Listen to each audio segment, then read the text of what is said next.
all kinds of black leather-clad German fighter pilots all over the place. And they were yelling at me, talking how nicely, how they'd shot me down. And one of them spoke English and said, "We shot you down." I said, "Yeah, you sure did. Well, here I am." And he said, "You want me to show you how we shot you down?" I said, "Yeah, show me how you do it." He said, "Okay, you fly this." And he gave me a model of a B-17. And they each got their little Focke-Wulf or Messerschmitt model. And they had me run around the room, while they ran around me, and signals that they shouted in German. They would each take different paths, showing me how they would come in and shoot me, and down you go, down you go. We shot you down. So one of them said, "Yeah." He said, "What are you doing over here anyway? You're American." I said, "Well, you know, we got to stop the war before it gets too far. We got to stop Hitler before he gets too far." He said, "You haven't got a chance. The Germans really thought they were going to win. This is, as I say, only the 5th time Germany had ever been raided at all by anyone, and nothing other than just coastal raids." And so he finally says, "I'll bet you a bottle of wine that you lose the war." And I said, "Well," I said, "that's fair. I'll bet you a bottle of wine that we win the war." So he took my name and address down and gave me his card with his name and address on, which they took away from me at the next station where they interrogated me. But after the war, my father lived in Long Beach. My address when I enlisted was Long Beach. And he got a call from a lady that said, "Mr. Farrell, we're looking for David Farrell." And he said, "Well, he lives in Santa Ana, but what can I do for you?" She said, "Well, my brother is an airline pilot in South America. And he wrote me a letter and said to find you at this address and to buy a good bottle of champagne and to give it to you." Mm-hmm.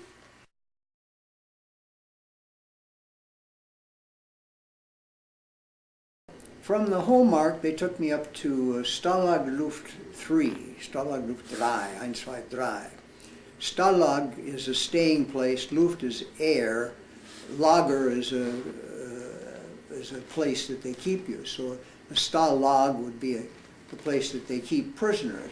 I was known as a Kriegsgefangener. So it's a Kriegsgefangener is a prisoner of war in Germany. And a Kriegsgefangen Lager would be a place where prisoners of war are kept. And Stalag Luft III was a brand new camp that they'd made, that they transferred the highest security prisoners that they had to it. And they put me in with the Royal Air Force people. They didn't have an American camp. As I understand it, I was the 185th American to be captured. It was that early in the war. At least that was my Kriegsgefangener number when I got to the camp. But everybody in the camp was Royal Air Force. They were all British officers that were in the camp with me. And the day I got there was very unusual. After we'd come through the wire, we'd gone there by train and gotten off and went through the double barbed wire. They have barbed wire about 10 feet tall, another barbed wire fence about 10 feet tall, about 20 feet inside of it, and then you go through double gates to get there. And in between the barbed wire fences, it's all big rolls of barbed wire. And so that was the perimeter that they had around the whole camp. But about 15 minutes after I'd gotten into the camp, I was still wondering where to go and what to do, and started to ask people, and they said, just a minute, just a minute. And so they said, "Just watch." And so I was looking at the gate that I'd come through, and a bunch of the prisoners were walking up to the gate with a bunch of their bedclothes over their shoulder. And they were going out through the gate with guards on each end. And I said, "What's happening?" And, "Well, it's a delousing patrol." In other words, whenever the Germans were very fastidious, and if you found a louse anywhere, they would take your whole barracks and vacate it, and they would take, you'd carry all your bedding down outside your camp, down to the central camp, back in, and into a fumigation room where you'd put your bedding and you'd take a hot shower. It's the only place you'd really get a good hot shower. And so this was a delousing patrol going out. What I didn't know, which I discovered later, was that as the delousing patrol got out to the road and started down the, about a half a mile to get, before they get into it, they're going through this forest. They got about halfway into that little forest area, and they just left flank and threw their bedclothes down and changed into German-type looking clothing and went off to the railroad station. The guards in the front and back were Britishers that had been educated in Germany and spoke fluent German, that they'd made up German uniforms to look like guards and cut wooden guns out to make look like guns. And this was a fake patrol that had gone out. The actual ones were in the process of going. They took one every 15 or 20 minutes. And this was just one they worked in the middle for an escape route. And so it was a very interesting start for the camp.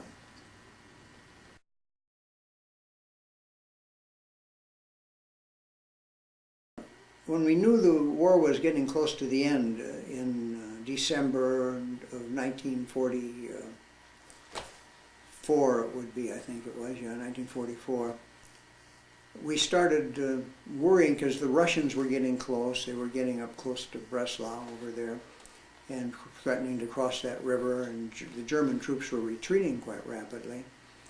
So we cooked up this chocolate and mixed it with all kinds of oatmeal and things like that, and made some emergency ration bars that we thought would be of help to us if we had to move.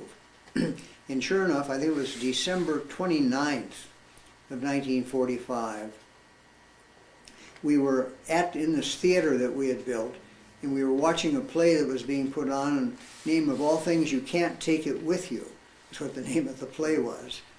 And the play was about half over when it was interrupted, and Colonel Goodrich came up on the stage and he said, "Everybody return to the barracks and pack up. We've got to be prepared to move out in 1 hour." And so everybody went back to the barracks, and we'd been expecting something like that.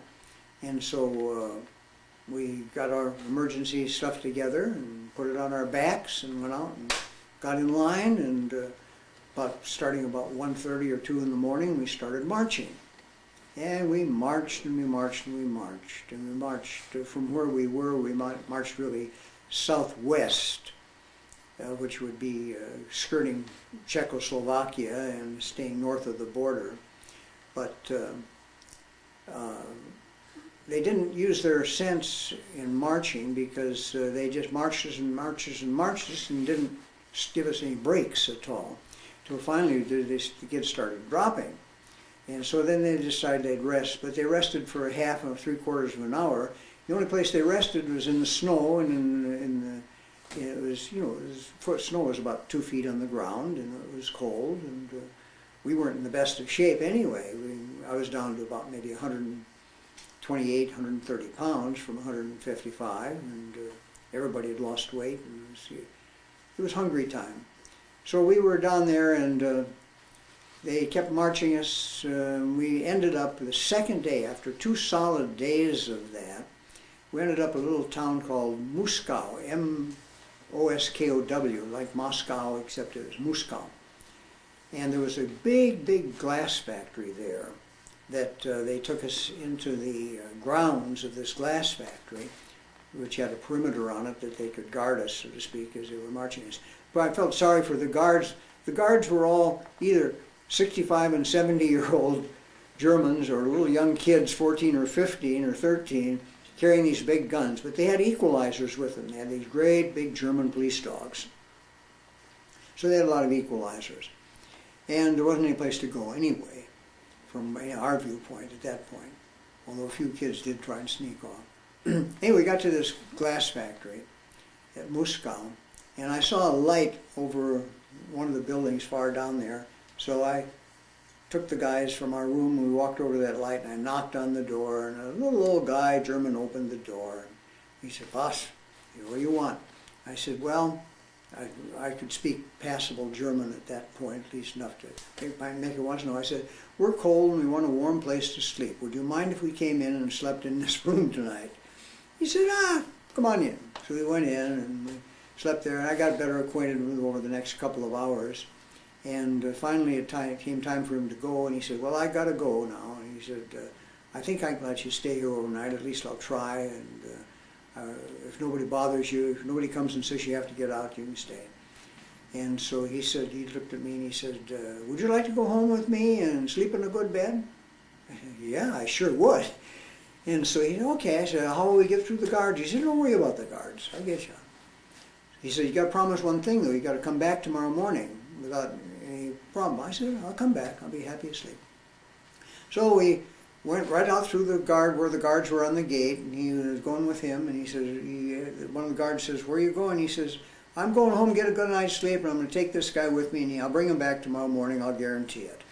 And he said, okay, they didn't care, you know. And so I went home with him, and he had a son that had been killed on the eastern front fighting the Russians, and had two daughters over there fighting them. And he took the food out of his refrigerator and fed me and let me sleep in a beautiful feather bed, and woke me the next morning and went back to the camp and checked in with the kids, and they'd all spent the night in that room. We kept that going for a while. They kept marching us until we got, I've forgotten what the town was, Freiburg or somewhere like that, that they loaded us into 40 and 8 boxcars. 40 and 8s are leftover name from World War I, in which the Americans called them 40 and 8s because they took 40 men or 8 horses, is what the boxcar would hold. And the 40 men didn't have any room to do anything except stand up in it. Well, they put 60 to 70 of us in those boxcars, so there was no room for us to do anything. We couldn't lie down. We were just like sardines, practically. And we stayed in those for 2 days until they got us down near Munich, about 30 miles north of Munich. There was another prisoner of war camp. It was a general Russian prisoner of war camp, really. Very primitive. They had no barracks, just tents around here and there. Most of us slept out with trying to build a little shelter for ourselves. I remember I had a good watch that I had, a Breitling chronograph that I had, and I worked my way over to the fence where the Russians were on the other side, and I traded the watch for a bag of wheat because we were so hungry. And we'd break up the wheat with a rock and crush it so that and then we put it in some water in a tin can, and we used a Klimtan, what we call a Klimkan burner stove, which was like a Bunsen burner, and there was a lot of draft from the bottom. You put some twigs in it, and just like a blowtorch coming up. It got going so hot. We'd heat the water with that and boil it, and then that was our food that we were eating there. And we lasted that way for, let's see, probably for a month and a half. And then one day we heard some shooting, and down off the hill to the west of us came some tanks, and the Germans all ran away, and the Patton's armored forces liberated us.